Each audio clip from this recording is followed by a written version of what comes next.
बिस्मिल्लाहिर्रहमानिर्रहीम। अस्सलाम वालेकुम। नॉलेज वेब में खुश आमदीद। इस वीडियो को लाइक करें, शेयर करें और नॉलेज वेब को सब्सक्राइब करें ताकि आने वाली अपडेट आपको आसानी से मिल सके। उम्मीद करता हूँ कि तमाम दोस्त खैरियत से होंगे और अच्छे से होंगे। SPD 470 और SPD 480 बहुत ज़्यादा इंतज़ार करना, आप दोस्तों को बहुत ज़्यादा इंतज़ार करना पड़ा, लेकिन इंशाल्लाह आपको इसका पल ज़रूर मिलेगा। आपकी तकरीबन वेरिफिकेशंस पे काम हो रहा है और मेडिकल हो चुका है आपका।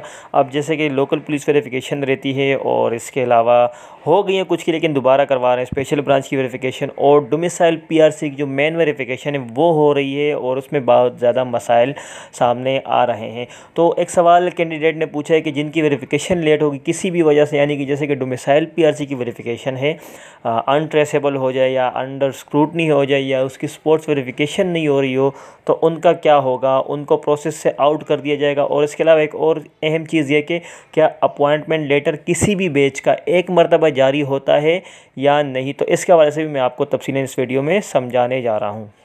तो वीडियो को आपने स्किप नहीं करना बल्कि एंड तक देखना है ताकि आपको तमाम चीज़ें क्लियर हो जाए। अच्छा, पहले सवाल की तरफ जाते हैं कि जिनका वेरिफिकेशन का प्रोसेस लेट हो जाता है तो उनको प्रोसेस से आउट कर दिया जाता है, यानी कि उस बैच से आउट कर दिया जाता है, तो इसमें कितनी हकीकत है? तो इसके हवाले से मैं आपको ये दूसरा सवाल भी इसी में आपका क्लियर हो जाएगा। 372 का बैच आपको याद है, उन्होंने तमाम ट्रेनिंग मुकम्मल कर दी है सिवाय एग्लेट के, तो वो अभी अपनी ड्यूटियाँ सर अंजाम दे रहे हैं।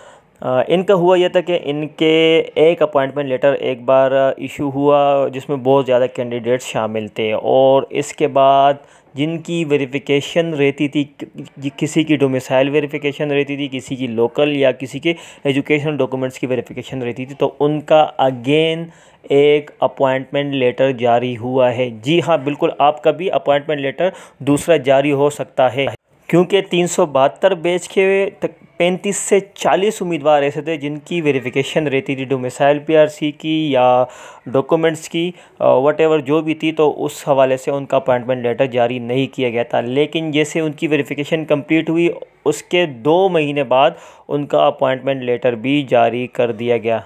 तो आप भाइयों ने भी टेंशन नहीं लेनी, इंशाल्लाह आपका तमाम प्रोसेस वक्त पर होगा। अगर खुदा न खास्ता किसी भी वजह से लेट होता है तो तब भी आपने इसका पीछा नहीं छोड़ना और आपने अपना काम हतमी अंजाम तक पहुंचाना, क्योंकि आपने जो मेहनत की है, इतना 1.5-2 साल आपने इंतज़ार किया है, उसको आपने पिक करना है अपॉइंटमेंट लेटर की सूरत में।